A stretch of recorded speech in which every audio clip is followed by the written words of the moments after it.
We got a lot of ground to cover today. I can tell you that the tip and trick that I include in every one of these pressing unboxing videos is absolutely brand new, just discovered, and solves a pretty significant bag and board problem that we've always had with Sports Illustrated. So that's one thing. This is a pressing unboxing video, and I got a customer that sent me 2 boxes, so I'm going to open those, take a look and see what he sent me, talk about them a little bit, and then I'll pick at least 1 or 2 out to do a before and after the cleaning and pressing process. And Monday's unboxing video. I drop a pressing unboxing video every Thursday, regular unboxing video on Monday. The upcoming Monday regular unboxing video you definitely don't want to miss, because I go on a huge rant about Major League Baseball and the Oakland A's and them losing their team as they move to Las Vegas. But it is a completely different take than everybody else in sports media is taking. You are definitely going to want to check out Monday's unboxing video for that rant. Okay, let's get started with the tip and trick. So here's a problem, and I'm going to show it to you. Sports Illustrated's from the 50s. They're much taller than any of the other eras. The physical size of Sports Illustrated started at its biggest in the first issue, and then has slowly gotten smaller over the years. Not a ton, but a little bit. But here's always been the problem.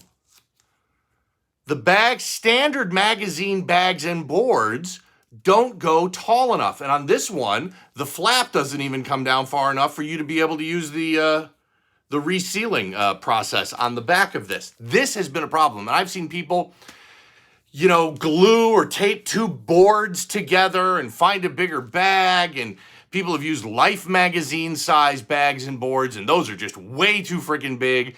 It has been a problem, and we haven't had a solution, or at least a better option. I'm not going to call it a solution, but I finally got a better option. And I've got to give a shout out to one of my pressing customers, Matt. He's the one that turned me on to this. So Matt, my guy, man, I love this community, and I love how we all share things and share our knowledge and share our information. And Matt deserves all the props for this, because he discovered this. And I'm going to share something with you guys. You can pause this video so you can get all the details. BCW sheet music bags and boards. They're designed for musical sheet music, but they're actually also a really good size for Sports Illustrated's from the 50s. It's not a perfect solution, and I'll tell you why, but it's better than everything we've got. So this is what a 50s Sports Illustrated looks like in a sheet music bag and board. And I think BCW is the only company that produces these. So I just go to their website or their Amazon and buy it from there. But now we've got something that gives us a nice little protective rim everywhere and no overlap in the back. Here's the only problem.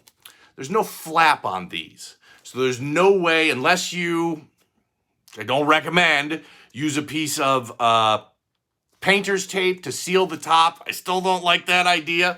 I'm going to use these just as is. The bags aren't as thick, so the magazine actually is pretty snug in there. Doesn't move around very much. So I don't know that the missing flap is going to be that big of a deal, but that's today's tip and trick. If you've got Sports Illustrated magazines from the 50s where they're taller than the standard magazine size bag and boards, BCW sheet music bags and boards. A better solution. Not a great solution, but a better solution. Okay, move this out of the way, and let's get to today's pressing unboxing video. I'm going to open up these boxes. We're going to see what he sent us.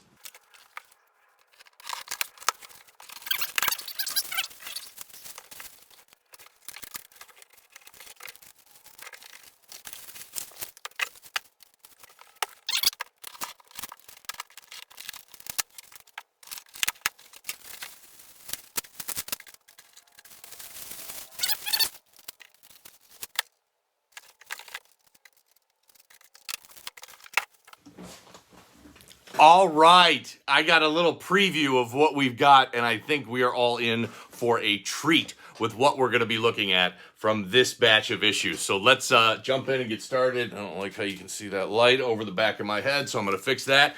Let's start with this. Oh, just Willie Mays' first cover. That's all. Nothing big. It's a subscription issue. I don't care. Collect what you like. Man, do I have to go into this again? If you like subscription issues, collect subscription issues. It doesn't bother me none. They're just not my bag. And that's okay if they're your bag. I am not a gatekeeper. I am not a elitist when it comes to collecting. You collect whatever you want. And I love this issue, even if it is a subscription issue. So this is April 11th, 1955. That's also Leo DeRocher on the cover.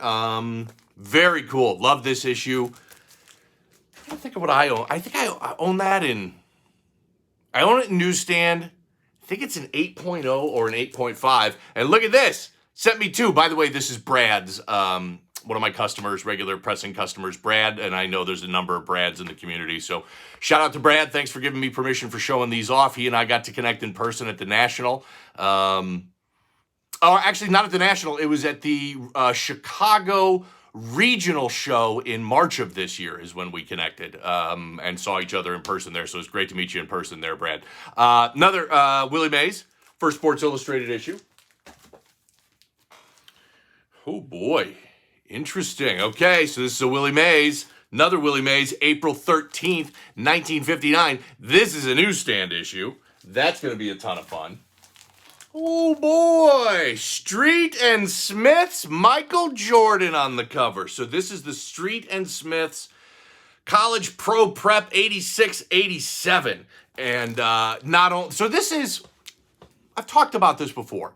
I stick mostly to the name brand publications. Again, you collect whatever you want. But for me, I stick mostly to the well-known, well-respected publications. Time, Sports Illustrated, Newsweek, Slam, those magazines. I'm not opposed to going outside of that, and I do it all the time, but it's got to be something that's interesting to me. It's got to be more than just Michael Jordan on the cover. It's got to be something that's interesting. So what is so interesting about this piece is I believe it is the first major publication with Jordan wearing Air Jordans, and he's rocking the Air Jordan 1s. Love it. Love this. I have been looking for this for my personal stash for years. I finally, literally just in the last week, finally got my hands on one of these. I love it, love it, love it. And we got two of those. Two of those and the Jordan. Oh, I love that so much. Okay, this next one is Hoop Magazine. Now, it'll be interesting as I dig into this. I don't have a date on here. I'm going to say... okay, so let's do a little investigative work. That's Brad Sellers. At least I'm pretty sure that's Brad Sellers. So this is going to be an early Jordan cover, probably, I'm going to guess, 86, maybe 87. Because Sellers wasn't on the roster during the championship, any of the championship runs. I'm going to guess 86 or 87. Very cool Hoop Magazine. It'll be interesting when I dig into this. Very similar to Goal Magazine. There was the magazine that you could get a subscription for, or you could buy on the newsstand, was also the same thing that the NBA used as their game programs. So some copies of Hoop, this goes for Goal, the hockey magazine as well. Some are the magazine, some are game programs. Going to have to dig in and see which one that is. And then this one.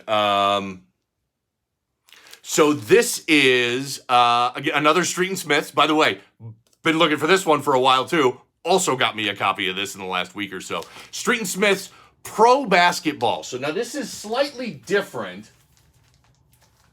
from this one because this is Pro, College, Pro, and Prep. That's this one. This is only Pro Basketball. I'm far from a Street and Smiths expert, but this says this is the inaugural issue from 1988. So this must be the first time Street and Smiths produced just a pro basketball annual. And that's what we're looking at here with Bird and Jordan and Magic on the cover. And how awesome is that? Okay, save the best one for last.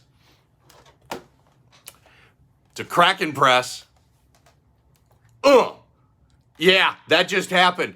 Just a Mickey Mantle newsstand. That's all. Just Mickey Mantle and a newsstand copy of his first cover from 1956, graded at 3.0. So there is a Obviously, this thing is a total mess. It's a 3.0. It's also an older issue because it's an older slab. I can just tell by feeling it that it's an older slab. So let's, well, you know what? Here's the deal. This is going to be the one that we'll focus on. So I'm going to go through a little bit of the cracking process, the pressing process. We'll show before results, we'll show after results, and let's go do that right now. Just look at that. This is beautiful. Oh, I don't care if it's a 3.0. It's spectacular in any grade, and it's time to crack this open. And that's mini sledgehammer time. Okay, now that it's out of the slab, it's time to get it out of the softer inner protective sleeve. This is actually the much more dangerous part of the process. You've got to be very exact and very careful cutting along these lines here so that we can extract it from this sealed soft inner sleeve. Now that it's out of the soft inner sleeve, we can actually get to work on this. And I looked through the interior pages before I started recording. So this was originally a 3.0. And by looking at it on the outside, I thought, man, that seems a little harsh. 3.0, but okay, fine. Here's what I found going through the interior pages. So we have, let's start here. We've got a cutout there. Obviously, something missing there. This whole top part of that page is missing, and you can see that this whole page here is missing. Yeah, not great for the crack and press process. You'll also see this is not a centerfold variant. The centerfold variant contains the centerfold pages. You can see we go from page 36 to page 41. This one is missing the centerfold, so it is not a centerfold variant. Now let's dig into what issues we can find here. It can be harder to see on vintage issues because there is not as much gloss. A lot of staining. You're going to see a ton of staining. We're not going to be able to fix that, but you can see some bends and creases. All that color loss isn't going to be able to be fixed. Should be able to flatten out that crease there a little bit. Here you can see some waviness. Again, more waviness here along the spine. Should be able to fix a lot of that. You can see a little bit of a subscription card wave there. But again, like I said, tough to see with vintage issues because there's not as much gloss. You definitely see some waviness cutting right through his face right there. Let's check out the back. A lot of staining. I mean, I'll clean this, but most of this is going to be staining. And it looks like we got all kinds of staining. I mean, I'm seeing water staining and other stains and likely oxidation and probably some mold. We've got a huge stain there. So, gonna be tough on this crack and press to bump it up higher from a 3.0 with all the permanent damage, but let's throw it in the presses and then take a look at the before and after.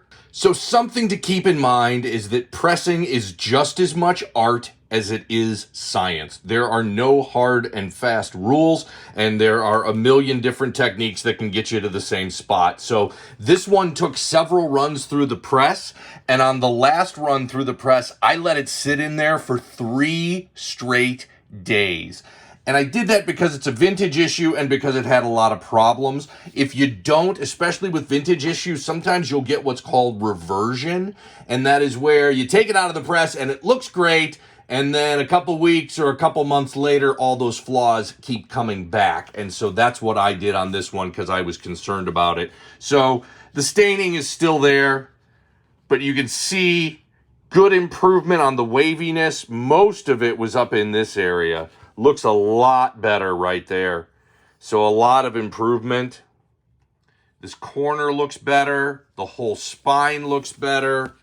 Over to the back, again, we had some waviness in this dark ink area there in the middle. I really have no idea how much they're downgrading for those cutout photo or those cutout pages on the interior section that we saw in the before pictures. So it's really tough to tell. And this is really a crapshoot. It was originally a 3.0. We'll see what it grades at when it comes back. So here's our end result. Like I said, I have no idea if we're going to get a bump on this just because all of those cutout pages on the interior section are such a wild card. but it's a beautiful issue. It's highly collectible in any grade. And look, I got it in one of the sheet music bags and boards that fits very nicely these issues from the 50s. Hope you enjoyed this pressing unboxing video. New unboxing, regular unboxing coming up on Monday. Pressing unboxing videos always happen on Thursdays. If you're interested in my comic and magazine cleaning and pressing service, drop a comment here, or you can find me on social media. I'm on Twitter and Instagram and eBay and TikTok and Facebook groups, and it is the exact same username on every platform, same as it is here on YouTube, CGC Sports Illustrated. These are a ton of fun for me, so I'm glad you enjoy it, and we'll do it again soon. Thanks.